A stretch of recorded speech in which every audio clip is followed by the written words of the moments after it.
Hello dear students, welcome to AC plus, a digital platform of advance engineering classes. और आप हैं इस environmental engineering की detail lecture series में। जी हाँ, ये एकदम डिटेल लेक्चर सीरीज चल रही है जिसमें कि हम कंप्लीट डिटेल में सब्जेक्ट पढ़ रहे हैं, जहां पर हम अभी तक पहुंच चुके हैं ट्रीटमेंट ऑफ रॉ वाटर के ऑलमोस्ट कोएगुलेशन प्रोसेस आज खत्म कर लेंगे and will deal with the types of coagulant. तो अभी तक हम लोग क्या पढ़ चुके हैं? हम लोग स्क्रीनिंग कर चुके हैं, हम लोग अभी तक एरेशन कर चुके हैं, सेडिमेंटेशन कर चुके हैं। सेडिमेंटेशन में जो हमारे पास एफिशिएंसी नहीं निकल कर आ पाती, उसे इंप्रूव करने के लिए कोएगुलेशन के बारे में पढ़ चुके हैं। आज उसी प्रोसेस को आगे कैरी फॉरवर्ड करेंगे। तो चलिए बढ़ते हैं लेक्चर में। इस लेक्चर में आगे बढ़ने से पहले मैं आपसे एक बेसिक सी इंफॉर्मेशन शेयर करना चाहूंगा, और वो बेसिक सी इंफॉर्मेशन ये है कि आपको डेली शाम को 6:30 बजे मैं आपको यूट्यूब पर ही Monday to Friday complete syllabus cover up करा रहा हूं, कंप्लीट डिटेल में सिलेबस कवर करा रहा हूं। रेलवे इंजीनियरिंग पढ़ा रहा हूं मैं आपको डेली शाम को 6:30 बजे। डेली शाम को 4 बजे मैं आपको एनवायरमेंटल इंजीनियरिंग पढ़ा रहा हूं। डेली शाम को 5:30 बजे आपको हर्षित सर फ्लूइड मैकेनिक्स पढ़ा रहे हैं। और डेली दिन में 12 बजे आपको Harshit sir quantity serving and costing पढ़ा रहे हैं। ये जो सारे सब्जेक्ट्स हम लेकर चल रहे हैं कंप्लीट डिटेल में है, कंप्लीट डिटेल में है हमारे पास, और वो भी यूट्यूब पर। अब ये आपको जानना जरूरी है कि मंडे टू फ्राइडे जितना पढ़ा जाता है, हम उसी के डाउट सेशन कंडक्ट करते हैं हर सैटरडे को, ताकि कोई भी आपकी कमी रह ना जाए तैयारी के अंदर। तो डाउट सेशन जो है वो बहुत इंपॉर्टेंट पार्ट होता है, आप लोग इसे हमेशा अटेंड करिएगा। साथ में हम पिछले हफ्ते कितना पढ़ा, पूरे हफ्ते भर हमने कितना पढ़ा, उसी के हम क्वेश्चंस प्रैक्टिस करते हैं। तो ये एक बहुत इंपॉर्टेंट सा पार्ट हो जाता है हमारे इस पूरी की पूरी सीरीज में। This is the basic information from my side that you can see. चलिए तो सेशन को स्टार्ट करते हैं। भाई लास्ट क्लास में हम लोगों ने ये जाना था कि एक प्रोसेस होता है कोएगुलेशन एडेड सेडिमेंटेशन, जिसमें कि जो बहुत छोटे पार्टिकल होते हैं, अगर वो सिस्टम में नीचे नहीं बैठ पाते सेडिमेंटेशन प्रोसेस के दौरान, तो उन्हें किसी मदद से, किसी चीज की मदद से उन्हें नीचे बिठाया जाता है, और वो होते हैं कोएगुलेंट्स। और कोएगुलेंट्स के बारे में हम लोगों ने यह सीखा था कि ये एक ऐसे केमिकल है जिनको जैसे ही पानी में डाला जाता है, जिनको जैसे ही पानी में डाला जाता है, ये पानी में पाए जाने वाली एल्कलिनिटी से रिएक्ट करते हैं। ये पानी में पाए जाने वाली एल्कलिनिटी से रिएक्ट करते हैं, और जैसे रिएक्ट करते हैं बनाते हैं एक प्रेसिपिटेट फॉर्म। चूंकि हमारे पास, हमें इस प्रेसिपिटेट फॉर्म को क्या करना होता है, हमें इसको नीचे बिठाना होता है।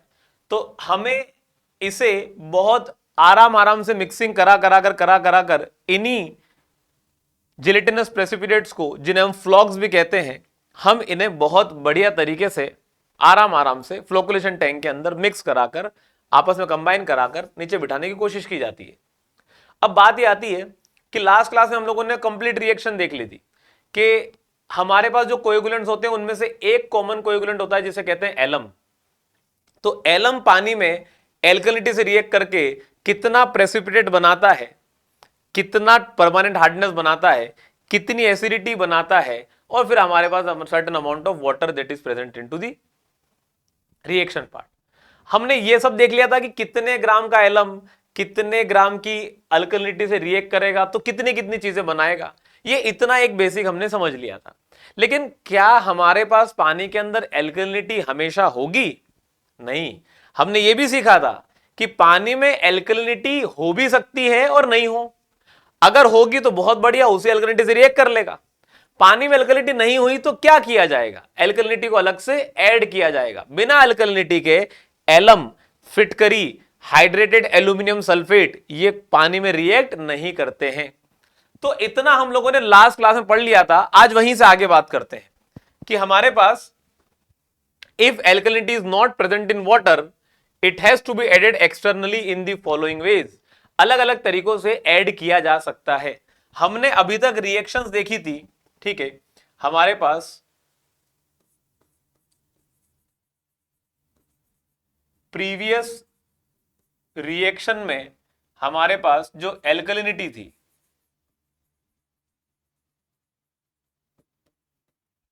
जो एल्कलिनिटी थी हमारे पास, that alkalinity was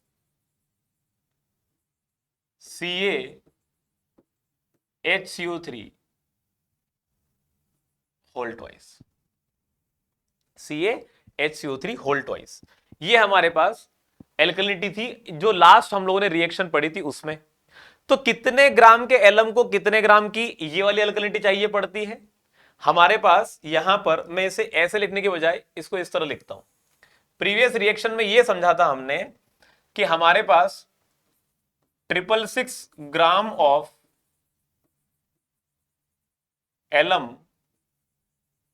required 486 gram of CaHCO3 whole twice alkalinity. ठीक है, इतनी कुछ अल्कलिनिटी चाहिए थी। अगर मान लो पानी में ऐसी वाली अल्कलिनिटी नहीं मिले तो पानी में अल्कलिनिटी कहां से लाई जा सकती है, जरा देखते हैं उसी को। हमारे पास फर्स्ट मेथड, अगर आपने पानी के अंदर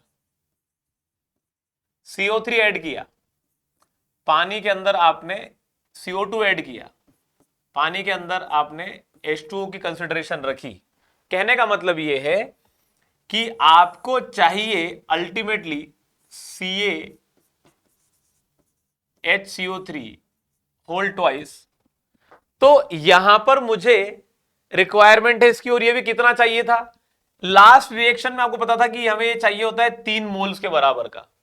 अब ये 3 मोल ऑफ बाइकार्बोनेट अल्कलिनिटी पानी में चाहिए, तो अगर आपको ये नहीं है पानी में तो फिर कार्बोनेट अल्कलिनिटी मिल जाए, अल्कलिनिटी कहीं से भी मिले, क्या फर्क पड़ता है?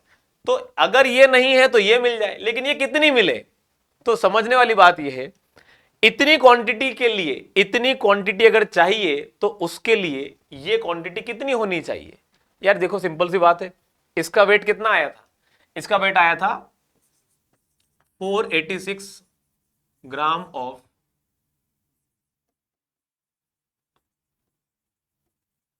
Bicarbonate alkalinity. ठीक है, तो मुझे रिएक्शन को बैलेंस करना आना चाहिए। वहां 3 कैल्शियम है, यहां भी 3 कैल्शियम होने चाहिए, तीर लगा दिया। हमारे पास यहां पर टोटल आप ये देख लो कार्बन कितने हैं, तो कार्बन है हमारे पास 2 और 3 2 जा 6 कार्बन है। यहां पर देख लो 3 कार्बन ये रहे, तो 3 कार्बन यहां लगा दिए, तो 3 कार्बन 6 कार्बन हो गए, वहां भी 6 कार्बन है, कैल्शियम और कार्बन बैलेंस हो गए। अब आप एक काम कर लो, बैलेंस कर लो ऑक्सीजन को, तो 3 2 जा 6 और 6 3 जा 18। यहां देखो 3 3 जा 9, 3 2 जा 6, तो 9 और 6 कितना हो जा रहा है? 15, 18 चाहिए, 3 और चाहिए पड़ेंगे, 3H2O, तो 3 और ऑक्सीजन हो गए 18। अब हाइड्रोजन गिन लो, कितने हो गए? H2, मतलब 2 H है तो 2, 3 2 जा 6, तो क्या यहां पर 6 हो रहे हैं? बिल्कुल हो रहे हैं 6। तो हमें कितना चाहिए? 3 मोल ऑफ CaCO3 चाहिए। 3 मोल ऑफ CaCO3 का मोलिकुलर वेट कितना निकाल लोगे? यार ये हमने सीखा ही था पहले। इसका मोलिकुलर वेट हमारे पास जो है वो, मतलब अगर देखें एटॉमिक मास देखें, अगर हम एटॉमिक वेट देखें इसका, तो 40 और कार्बन का 12, ऑक्सीजन का 16, तो 16 इंटू 3 48, और 48 और 12 60, 60 और 40 100, तो 100 इंटू 3 300, तो 300 gram of carbonate alkalinity, 300 gram of CaCO3 अगर आपको मिल जाए तो वो CO2 और H2O से रिएक्ट करके आपको इतने ग्राम का बाइकार्बोनेट अल्कलिनिटी पानी में दे देगा। बहुत सिंपल सा तरीका है, आप ऐसे भी कर सकते हो। अच्छा, इसी के तरह से एक और भी तरीका सोचा जा सकता है, सर पानी में अगर मान लो CaCO3 नहीं मिला तो और कहां से लेकर आएंगे? और भी तरीके हैं आपके पास, अनदर वे हमारे पास। हम कह सकते हैं कि अगर मुझे CaCO3 चाहिए तो यहां लिख लो, हमें चाहिए कितना? 3 टाइम्स ऑफ CaCO3। कैसे लेकर आएंगे 3 टाइम्स ऑफ CaCO3? बहुत बेसिक सी चीज है, आप यहां पर CaO क्विक लाइम और साथ में CO2 को रिएक्ट करा लो तो आपको CaCO3 मिल जाएगा। कितने ग्राम का चाहिए? 300 ग्राम का। तो 300 gram of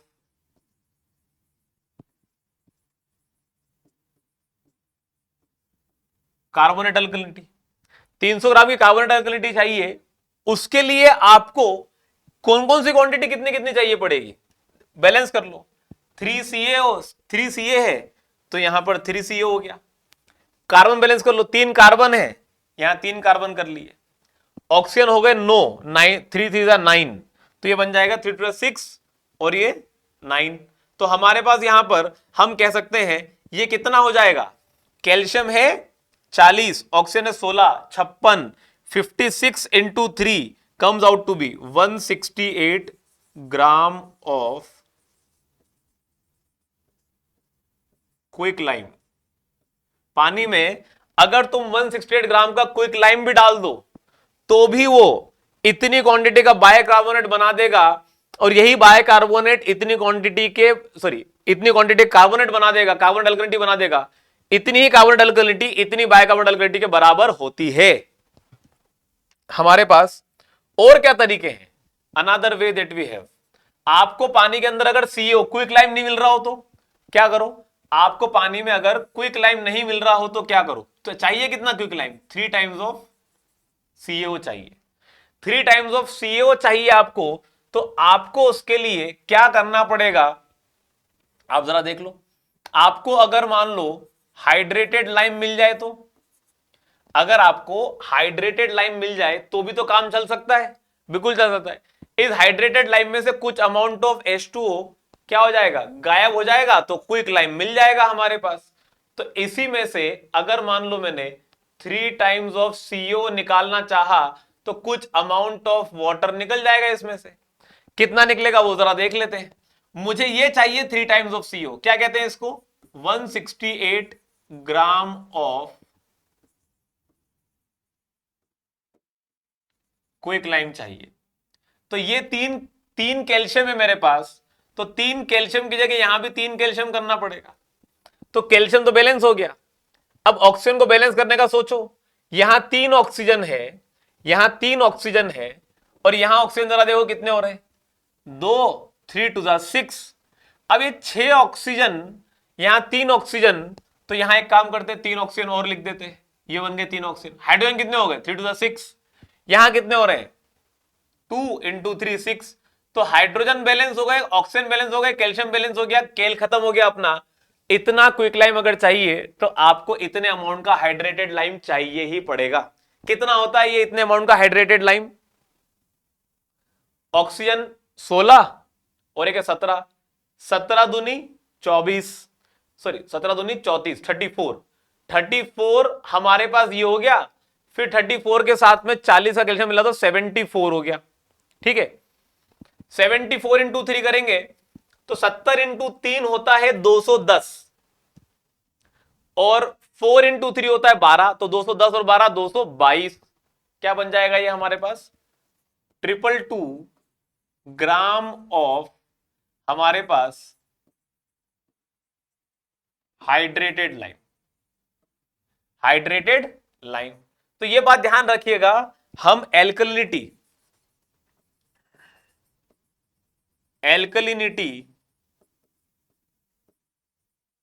can be added in water by any of these compounds। तो आपको ये समझना चाहिए कि ये जब कंपाउंड की हम बात करते हैं तो हमारे पास 666 ग्राम ऑफ एलम, 666 ग्राम के एलम को रिएक्ट करने के लिए क्या चाहिए? 666 ग्राम के एलम को रिएक्ट करने के लिए क्या चाहिए?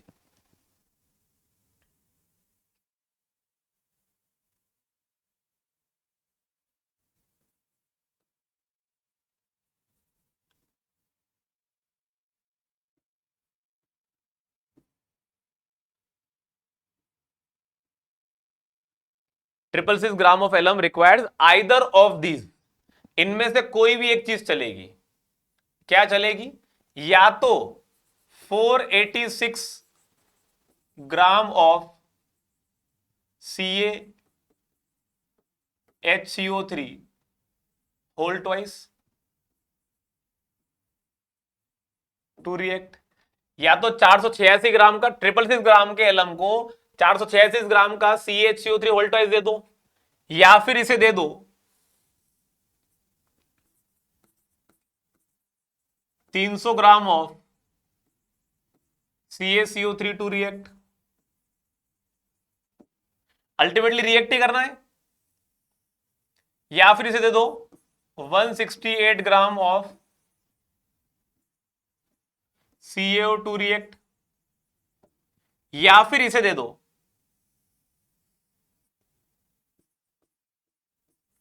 222 ग्राम ऑफ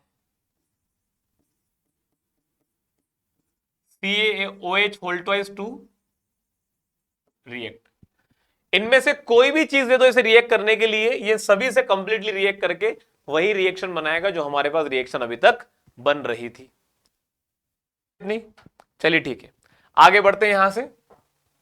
तो यहां पर ये बात समझिएगा, ठीक है, ये सारी क्वांटिटी तभी फुलफिल होगी जब ये सब चीजें 100% प्योर हो। ठीक है, this amounts will be only useful when this compounds are 100% pure, otherwise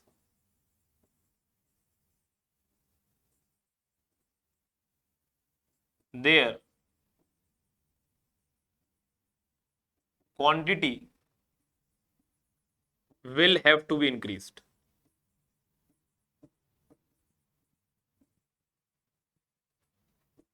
Will have to be increased क्या मतलब होता है इसका, जरा देखो। एग्जाम्पल ले लेते हैं कि हमारे पास एग्जाम्पल के तौर पे पहला point 1 gram of alum requires 1 gram of alum requires 0.73 gram of 100% pure CaHCO3 whole twice. अगर ये 100% प्योर है तो 1 ग्राम के एलम को 0.73 ग्राम का CaCO3 होल ट्वाइस चाहिए होता है। ये हमने रिएक्शन में पहले देखा था।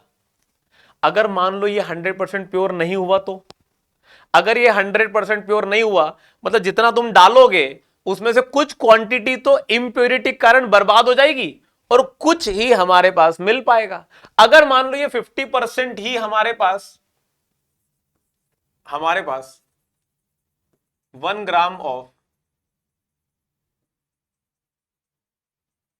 Alum requires 0.73 divided by 50%, which is equal to 0.73 upon 50 into 100, which is equal to कितना हो जाएगा ये हमारे पास, ये कितना हो जाएगा 0.73 into 2, तो 0.73 कितना है 1.46। This would come out to be as 1.46 gram of 50% pure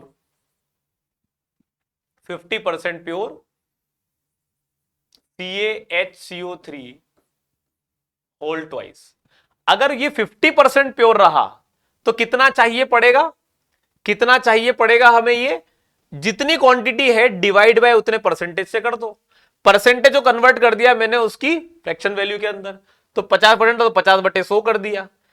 कल को अगर मान लो ये क्वांटिटी हमारे पास बन जाए एज, जरा ध्यान से समझिएगा, 1 ग्राम ऑफ एलम रिक्वायर्स, अगर मान लो मैं कह दूं 0.73 डिवाइडेड बाय, अगर वो सिर्फ 10% प्योर रहा तो, अगर वो सिर्फ 10% प्योर रहा तो बनता है ये हमारे पास 10% equal to 0.73 divided by 10 into 100 comes out to be 7.3 gram of 10% pure CaHCO3 whole twice. तो ये भी एक तरीका है समझने का। हमें हमारे पास प्योरिटी पर डिपेंड करेगा कि कितनी क्वांटिटी चाहिए पड़ेगी। वो जो हमने क्वांटिटीज अभी तक पढ़ी है, ये सारी क्वांटिटी ये दिखाती है कि ये इतनी इतनी क्वांटिटी तब लगेगी जब हमारे सारे कंपाउंड्स क्या हो, 100% प्योर हो। अगर ये प्योरिटी कम हुई तो इनकी क्वांटिटी बढ़ जाएगी। चलिए ठीक है, बढ़ते हैं आगे। Coming on to the question that we have, the quantity of alum requires at a treatment plant is 18 mg per litre. ठीक है, if raw water has alkalinity equivalent to 5 mg per litre as CaCO3, determine the quantity of alkalinity required as quick lime which is 85% pure for the treatment plant. भाई बहुत simple सी बात है ना। हमारे पास हमें क्या चाहिए, ट्रीटमेंट प्लांट के लिए 85% प्योर क्विक लाइम चाहिए, तो बताओ कितना लगेगा। ठीक है, पहले तो ये देख लो हमारे पास एलम लग कितना रहा है, हर एक लीटर पे 18 मिलीग्राम का लग रहा है। पानी में ऑलरेडी हर एक लीटर के लिए 5 मिलीग्राम की अल्कलिनिटी ऑलरेडी है। तो पहले ये देख लेते हैं कि 1 mg पर लीटर के एलम को कितने CaCO3 की रिक्वायरमेंट होती है। 1 mg per litre of alum को कितने mg per litre of CaCO3 की रिक्वायरमेंट होती है, उसमें से कितना उसे मिल जा रहा है। तो चलो ठीक है, इसको सॉल्व करना चालू करते हैं।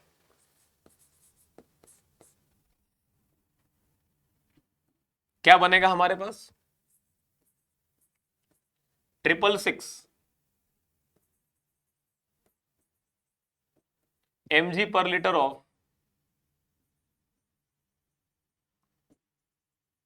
एलम रिक्वायर्स 300, अभी हमने पढ़ा कितना चाहिए होता है, 300 mg per litre of CaCO3 as alkalinity. तो ये देखो जरा, हमारे पास 18 मिलीग्राम में कितना लगेगा, तो इसको पहले 666 से डिवाइड किया तो बन जाएगा ये 1 mg पर लीटर की इक्वेशन। फिर इसी को 18 से मल्टीप्लाई कर दिया तो बन जाएगी ये 18 mg पर लीटर के लिए इक्वेशन। तो बन जाएगा ये हमारे पास 18 इंटू 1 बाय, या फिर लिखता हूं 1 बाय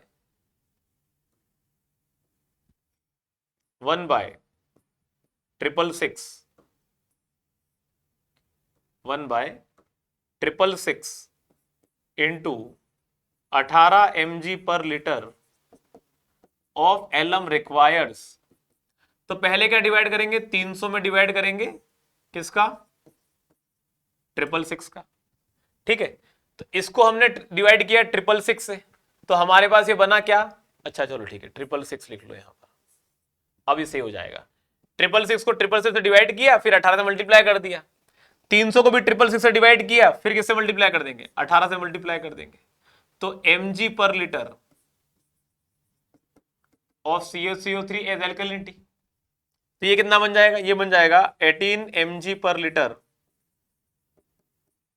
ऑफ एलम रिक्वायर्स। कितना हो जाएगा ये, कैलकुलेट कर लेते हैं इसे, लेट अस कैलकुलेट इट। तो ये बन जाएगा हमारे पास 300 divided by 666 into 18 comes out to be 8.1 mg per litre of CaCO3 as alkalinity.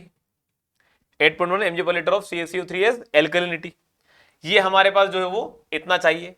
अब हमारे पास पानी के अंदर एल्कलिनिटी ऑलरेडी कितनी प्रेजेंट है, हमारे पास since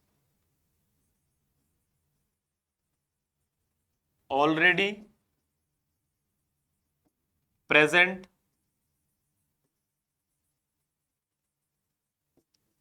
alkalinity equal to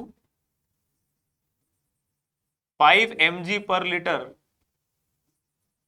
as CaCO3, इतनी पहले से है, तो एक्सटर्नली कितनी ऐड करनी पड़ेगी हमारे पास? Therefore alkalinity to be added externally कितनी हो जाएगी? ये जितनी रिक्वायर्ड है उसमें से पहले पेरेंट कितनी है, तो 8.1 minus 5 gives you 3.1 mg per litre CaCO3, इतनी चाहिए। लेकिन अब जरा यहां पर देखो, उसने बोला है एल्कलिनिटी अलग से कितनी चाहिए ये बताओ, लेकिन क्विक लाइम के फॉर्म में चाहिए, और वो भी क्विक लाइम कितना है? 85% प्योर है। अब जरा देखो यहां पर कहानी क्या कहती है। हमारे पास यहां पर अगर अब देखा जाए तो हमें चाहिए क्या है और हमारे पास है क्या? ठीक है, हमें 300 ग्राम का CaCO3 चाहिए जो मिलता है 168 ग्राम के क्विक लाइम से। पहले समझिएगा जरा, ठीक है। सिंस (168 ग्राम ऑफ CaO, जिसे क्विक लाइम कहते हैं, प्रोड्यूसेस, या फिर इसको लिखता हूं मैं, जरा ध्यान समझिएगा कैसे लिखता हूं मैं इसको। 300 gram of CaCO3 requires 168 gram of 100% pure CaO। ये अभी तक हमको पता है कि हमें 300 ग्राम का CaCO3 चाहिए होता है, उसके लिए 168 ग्राम का 100% प्योर CO चाहिए। कहां से पता चला? एक तो ये लिखा हुआ है, इतना CO रहेगा तो वो उसके इतने CaCO3 के बराबर है। एक यहां से पता चला कि आपको अगर इतने ग्राम का CaCO3 चाहिए 300 ग्राम का, तो 168 ग्राम का क्विक लाइम लगेगा। सेम वही चीज अभी यहां पर, मुझे मेरे पानी में एल्कलिनिटी चाहिए, या तो मैं कह दूं कि मुझे 300 ग्राम की एल्कलिनिटी चाहिए 168 ग्राम के प्योर CO से, या फिर समझना जरा, I can write it as 1 gram of CaCO3 requires 168/300, कितना हो जाएगा ये? This would come out to be as 168/300, 0.56 gram of 100% pure CaO। ठीक है, इतना चाहिए पड़ेगा। लेकिन मुझे 1 ग्राम का CaCO3 नहीं चाहिए, मुझे चाहिए 3.1 mg पर लीटर का CaCO3। मैं ग्राम को mg पर लीटर में हर जगह कर दूं, क्या फर्क पड़ता है? कोई फर्क नहीं पड़ता। तो यहां पर इसको लिखते हैं 3.1 mg per litre of CaCO3 requires, क्या बन जाएगा ये? 0.56 इंटू 3.1 इंटू 3.1 कितना आ जाएगा? Into 3.1 comes out to be 1.73 mg per litre of 100% pure CaO। यही मुझे चाहिए। लेकिन मेरा CO कितना है? 100% प्योर नहीं है, 85% प्योर है। जितने परसेंट प्योर होता है उतने परसेंट से डिवाइड करनी पड़ती क्वांटिटी। तो हम लिख सकते हैं therefore 3.1 mg per litre of CaCO3 requires 1.73 divided by 85 into 100, कितना आ जाएगा? 1.736 into 100 divide by 85 comes out to be 2.04 mg per litre of 85% pure CO। तो हर एक लीटर ऑफ वाटर के ऊपर आपको 2.04 मिलीग्राम का 85% CO चाहिए, तब जाकर आप अब अपनी रिक्वायरमेंट पूरी कर सकते हो। आई होप समझ में आया होगा यहां तक। चलिए बढ़ते हैं आगे। अब हमारे पास और भी डिफरेंट अलग अलग तरह के कोएगुलेंट्स यूज होते हैं। कोएगुलेंट्स में से हम लोगों ने अभी तक एलम के बारे में पढ़ लिया।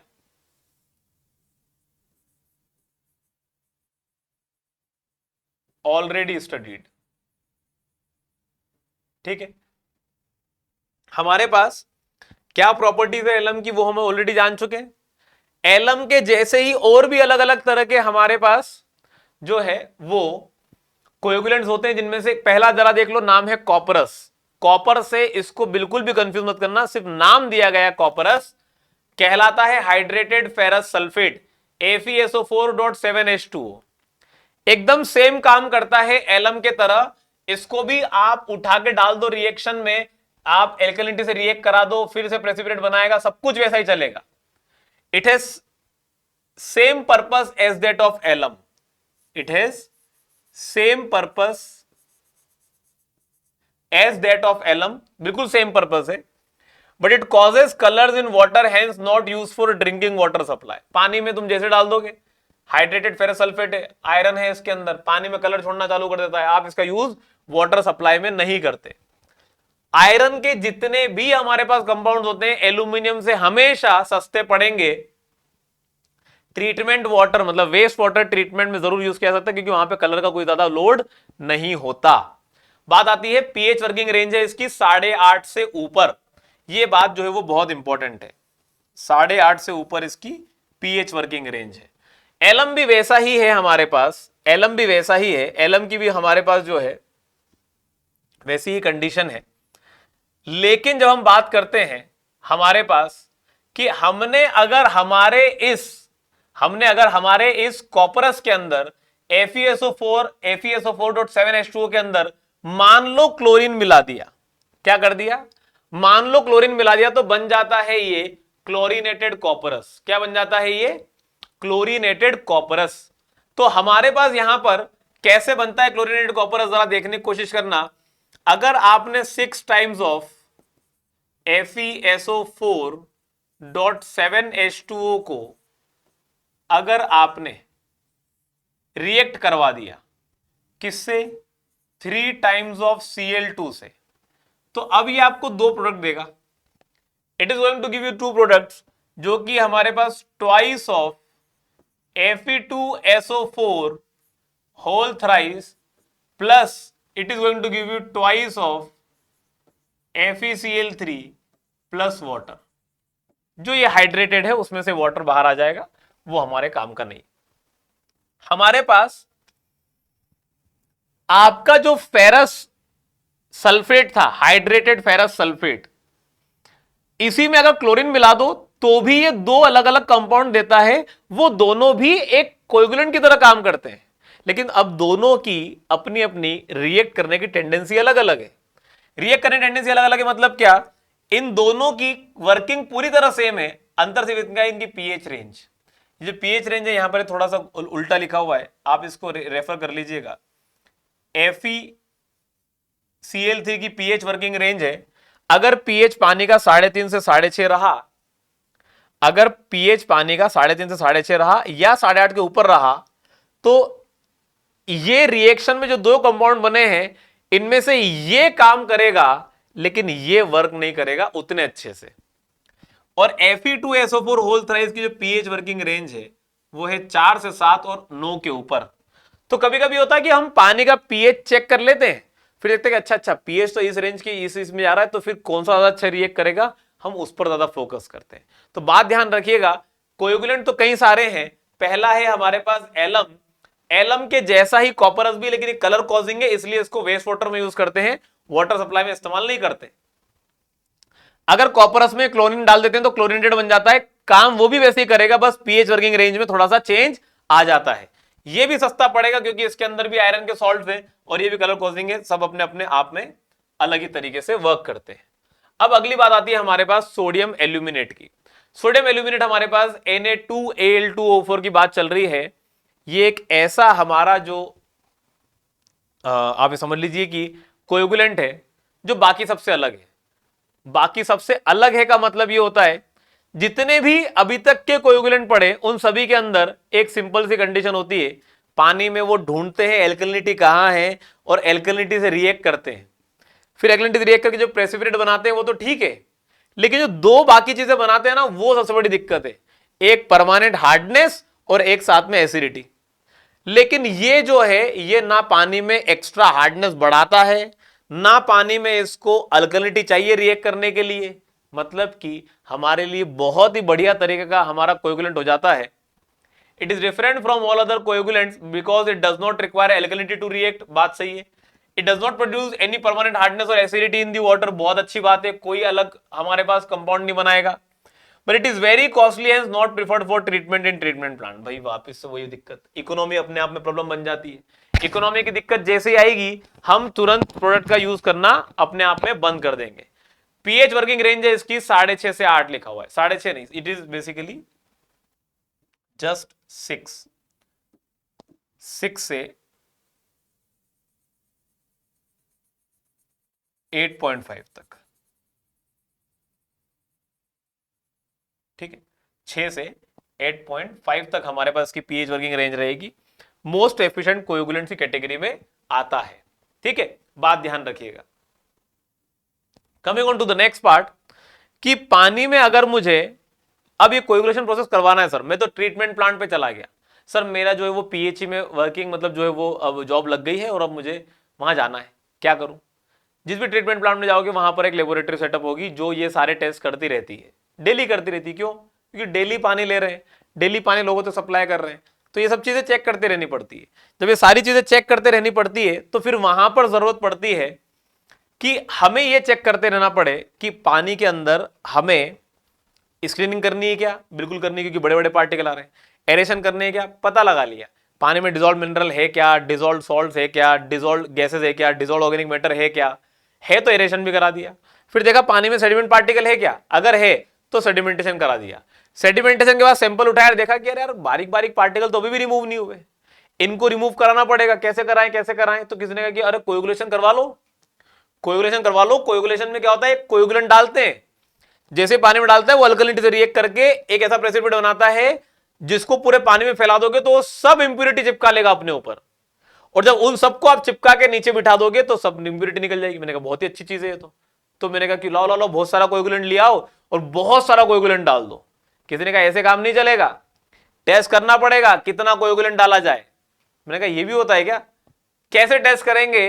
तो वो होता है हमारे पास हमारा जार टेस्ट। हमें अगर how to decide the amount of coagulant to be use, कैसे टेस्ट कैसे डिसाइड करते हैं, तो उसके लिए ये ऐसे जार टेस्ट परफॉर्म किए जाते हैं। Total number of 6 jars are placed, ये मशीन है हमारे पास इस तरह से, ये 6 जार ऐसे प्लेस किए जाते हैं। 6 ही जारों के अंदर सैंपल एक ही होता है। बड़ा सा सैंपल लेके आए 10 लीटर पानी का, कहां से? ट्रीटमेंट प्लांट में से। कब? सेडिमेंटेशन के बाद। सेडिमेंटेशन के जो पानी आगे जा रहा होता है ना, उस पानी का सैंपल उठाते हैं और देखते हैं कितने सेडिमेंट पार्टिकल्स ऐसे हैं जो नहीं बैठे हैं। इन्हीं को तो बिठाना है, तो इन्हीं को बिठाने के लिए क्या करना पड़ेगा, कोएगुलेंट डालना पड़ेगा। कितना कोएगुलेंट डालूं, उसी के लिए टेस्ट चल रहा है। तो उस 10 लीटर पानी में से सभी के अंदर इक्वल अमाउंट ऑफ पानी डाल दिया, ऊपर से ये ब्लेड्स डाल दिए अंदर, ये ब्लेड्स अंदर घूमती है, दिखाई दे रहा है ये ब्लेड्स अंदर, ये शाफ्ट है, ये ब्लेड्स है, ये ब्लेड्स अंदर घूमती है। क्यों घूमेगी यार, प्रोसेस ही ऐसा है, कोएगुलेशन और फ्लोकुलेशन का प्रोसेस ही ऐसा है, तुम्हें इसे मिक्स करना पड़ेगा। सर मिक्स क्या करेंगे? अरे तुम इसमें कोएगुलेंट डालो, तो कोएगुलेंट डाल डाल के मिक्स करके चेक करेंगे कैसे टेस्ट हो रहा है। तो टेस्ट होता कैसे, इसको देखते हैं जरा। This is our test would look like. आपको क्या करना है, इसके अंदर आपको एलम का डोज जो है वो सभी के अंदर अलग अलग क्वांटिटी में डालना है। मान लो आपने यहां पर क्वांटिटी डाल दी AmG पर लीटर।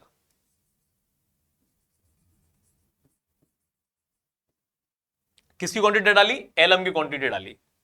आपने यहां पर डाल दी BmG पर लीटर।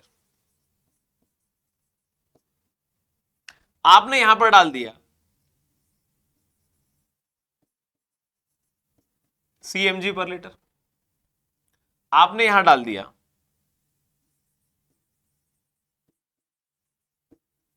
DmG पर लीटर।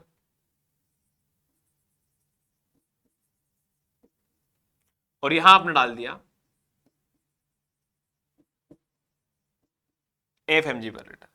कितनी क्वांटिटी है? कितनी भी हो सकती है, लेकिन एक बात आपने जरूर ध्यान रखी कि आप कंटिन्यूअसली हर एक जार के अंदर क्वांटिटी बढ़ाते चले जा रहे हो,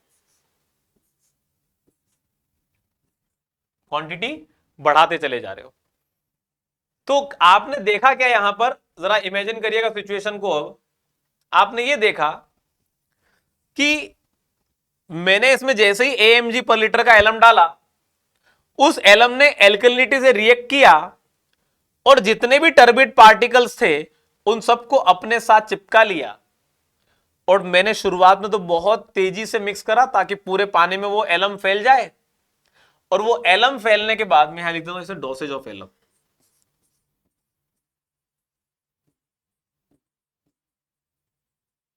फिर वो पानी फैलने के बाद, सॉरी, वो पूरे पानी में फैलने के बाद एलम हम इसकी स्लो मिक्सिंग कराते रहे। तो स्लो मिक्सिंग कराने से क्या हुआ? जितने भी एलम के फ्लॉक्स बन रहे थे वो सारे के सारे फ्लॉक्स हमारे पास यहां पर क्या हो गए? आपस में कंबाइन होकर नीचे बैठना चालू हो गए। जब वो नीचे बैठना चालू हुए तो व्हाट आई फाउंड इज, मैंने ये देखा कि हमारे पास कई सारे सेडिमेंट पार्टिकल पानी में इधर से उधर घूम रहे। कई सारे सेडिमेंट पार्टिकल पानी में इधर से उधर घूम रहे, अभी भी नीचे नहीं बैठे, ये इस तरीके से घूम रहे हैं, और कुछ ही क्वांटिटी का हमारे पास नीचे प्रेसिपिटेट बना। तो मैंने कहा कि यार ये तो कोई मतलब ही नहीं निकला, मैंने थोड़ी सी क्वांटिटी डाली तो उससे तो थोड़ा सा ही प्रेसिपिटेट बना, बाकी तो अभी भी पानी में घूम रहे हैं। किसी ने कहा थोड़ा और डाल दो ना, मैंने कहा ये लो डाल दिया थोड़ा ज्यादा क्वांटिटी का। तो थोड़ी ज्यादा क्वांटिटी का डाला तो मुझे वहां देखने को मिला कि अच्छा, पानी में थोड़ा ज्यादा एलम डाल दिया तो ज्यादा प्रेसिपिटेट बन गया। ज्यादा प्रेसिपिटेट बना और साथ में ये देखने को मिला कि अब जो सेडिमेंट पार्टिकल्स पानी में दिखाई दे रहे हैं वो पहले वाले के रिस्पेक्ट में थोड़े से कम दिखाई दे रहे हैं। किसी ने कहा पानी में और एलम डाल दो, मैंने कहा ये लो डाल दिया। जब एलम डाला तो उस एलम ने प्रेसिपिटेट तो खूब सारा बना दिया,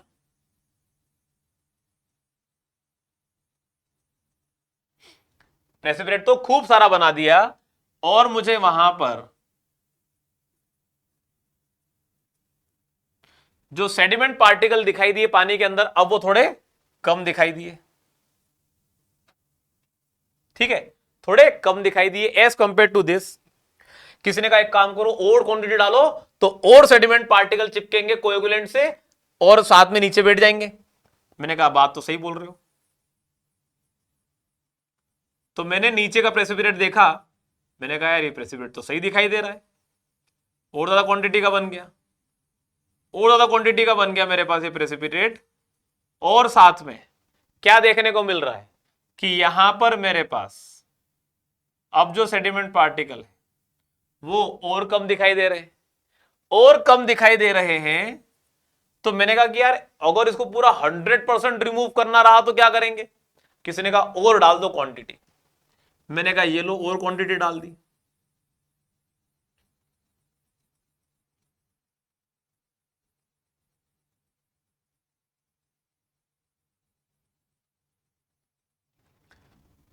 मैंने जितनी क्वांटिटी डाली ऑलमोस्ट उतनी ही क्वांटिटी यहां पर भी प्रेसिपिटेट के फॉर्म में बनी, जितनी यहां बन रही थी उतनी ही ऑलमोस्ट यहां पर भी बनी।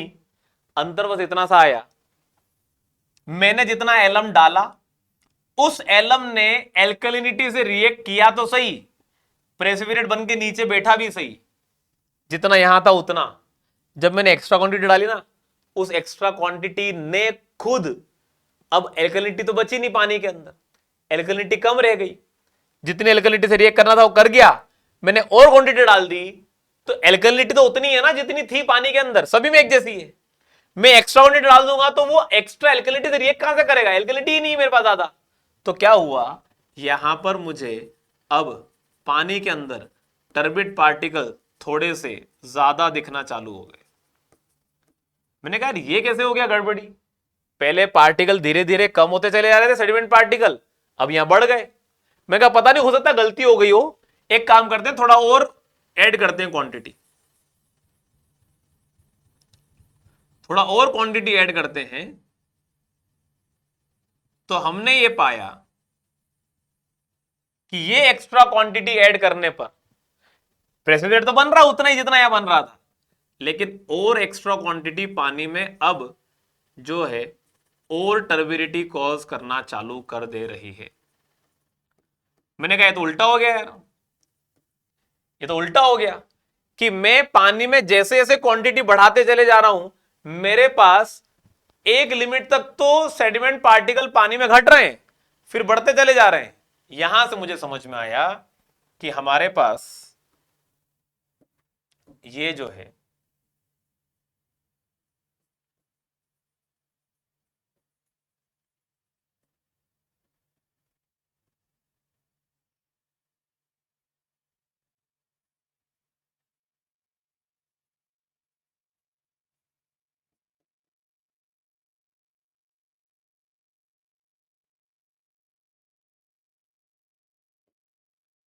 जार टेस्ट परफॉर्म करने के बाद कितनी टर्बिडिटी पानी में रह जाती है वो यहां पर दिखाई गई है, प्रेसिपिटेट कितना बन रहा है वो यहां पर दिखाई दिया गया है, डोसेज ऑफ एलम कितना है वो हमने यहां पर दिखा दिया है। बात ये आती है कि यहां पर हमारे पास हुआ क्या,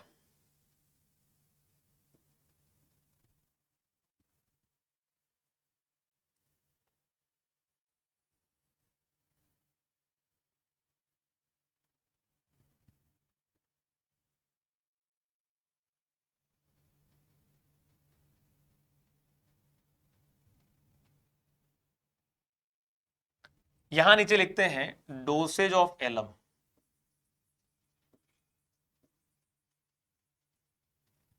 इन mg पर लीटर।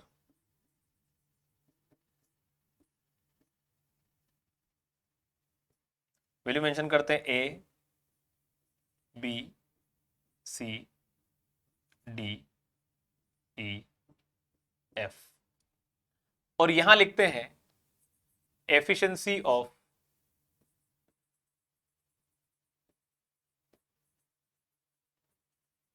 सेडिमेंटेशन।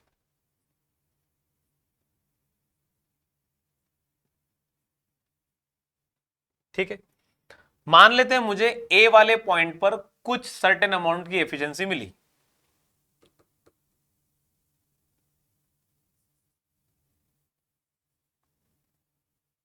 मुझे ए वाले पॉइंट पे कुछ सर्टेन अमाउंट की एफिशिएंसी मिली। मैंने देखा कि जब मैंने बी क्वांटिटी डाली तो बी क्वांटिटी डालने पर थोड़ा सा और एफिशिएंसी मुझे मिल गई कि और पार्टिकल कम हो गए सेडिमेंटेशन में, तो बी पॉइंट पर मान लेते हैं कुछ इतनी मिली।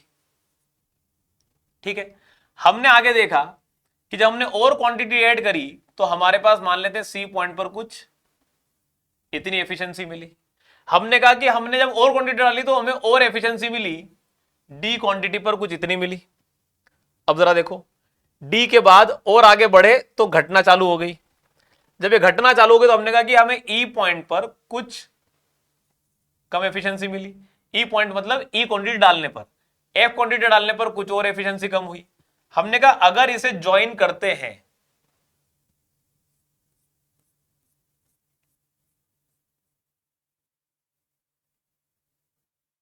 इस कर्व को ज्वाइन करते हैं तो ये कर्व ये बताता है कि हमें मैक्सिमम एफिशिएंसी जो मिल रही है वो मैक्सिमम एफिशिएंसी मुझे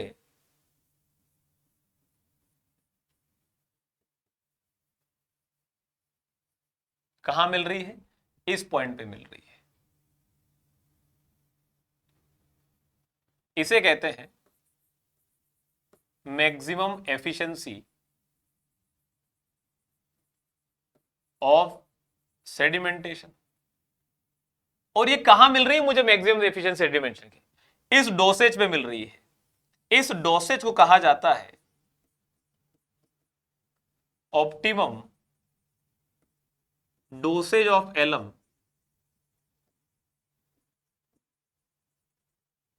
where maximum efficiency of sedimentation is achieved, जहां पर मुझे सेडिमेंटेशन की मैक्सिमम एफिशिएंसी देखने को मिलती है। तो जार टेस्ट में हमें यह पता चलता है कि सिर्फ एलम की क्वांटिटी बढ़ा देने से ही एफिशिएंसी जरूरी नहीं बढ़ती चली जाएगी, एक टाइम के बाद घटना भी चालू हो सकती है। तो ऐसा कितना क्वांटिटी डाला जाए एलम का कि मैक्सिमम एफिशिएंसी मिले, उसके लिए जार टेस्ट परफॉर्म करना पड़ता है। हमारे पास अगर हम बात करें, हमारे लिए जो एलम का डोसेज है पानी के अंदर, वो डिपेंड करता है कि पानी में एल्कलिनिटी है कितनी। ज्यादा एल्कलिनिटी है तो ज्यादा प्रेसिपिटेट बना लेगा, एल्कलिनिटी नहीं है तो रिएक्ट ही नहीं करेगा। Alum when added in water reacts with alkalinity and induces permanent hardness and acidity in water and leads to reduction in pH. ये एक ड्रॉबैक है इसका। ये क्या है? ये एक इसका ड्रॉबैक है, ध्यान रखिएगा बात को। Dosage of alum also depends upon the turbidity of water. पानी में टर्बिडिटी कितनी है? कम है, तो फिर तुम प्रेसिपिटेट कितना बना दो, कहां भी घुमाओ, प्रेसिपिटेट बनेगा ही नहीं हमारे पास, बनेगा ही नहीं प्रेसिपिटेट हमारे पास। जो बनेगा तो उसके अंदर सेडिमेंट पार्टिकल नहीं होंगे। तो डोसेज जो है वो किस पे भी डिपेंड करेगा? टर्बिडिटी पे भी डिपेंड करेगा। Alum base works in the pH range of 6.5 to 8.5। ये बहुत बढ़िया सा आपके पास क्वेश्चन बनता है, इसको ध्यान रखिएगा, ठीक है। जो ऑप्टिमम डोसेज है एलम का वो जनरली 10 से 30 mg पर लीटर के बीच में होता है, ये भी ध्यान रखिएगा। एग्जाम में डायरेक्ट ऑब्जेक्टिव क्वेश्चन बनकर आएगा, ठीक है।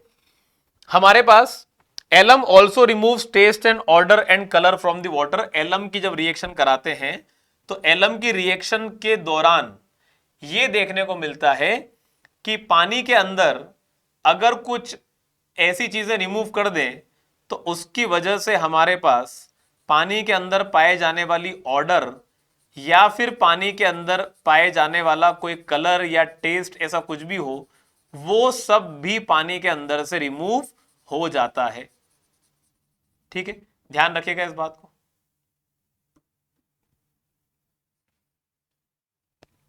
चलिए, तो ये कहानी थी हमारे पास अभी तक की कोएगुलेशन प्रोसेस और डिफरेंट टाइप्स ऑफ कोएगुलेंट्स की। तो इस लेक्चर को यहीं पर एंड करते हैं और मिलते हैं अगले लेक्चर में, जहां पर और डिटेल में डिस्कशन करेंगे।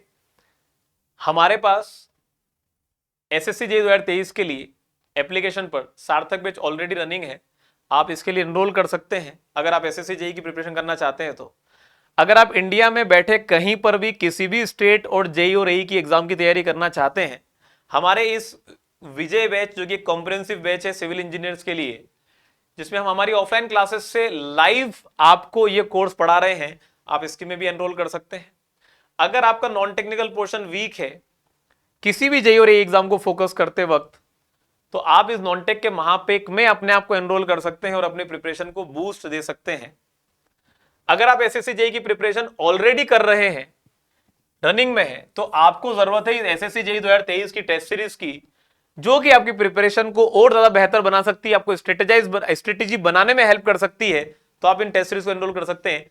कई तरह की टेस्ट सीरीज अवेलेबल है एसएससी जेईई के लिए ही, तो आप वो भी जो है वो जाकर विजिट करके देख सकते हैं एईसी प्लस की एप्लीकेशन से। So thank you very much every one of you for joining in this lecture up till here. एक बात ध्यान रखिएगा, ये हमारे कुछ हैंडल्स है जहां पर आप हमें जो है वो कांटेक्ट कर सकते हैं, और कोई भी अगर आपको समस्या होती तो उन पर जरूर आप हमसे बात कर सकते हैं। Thank you very much.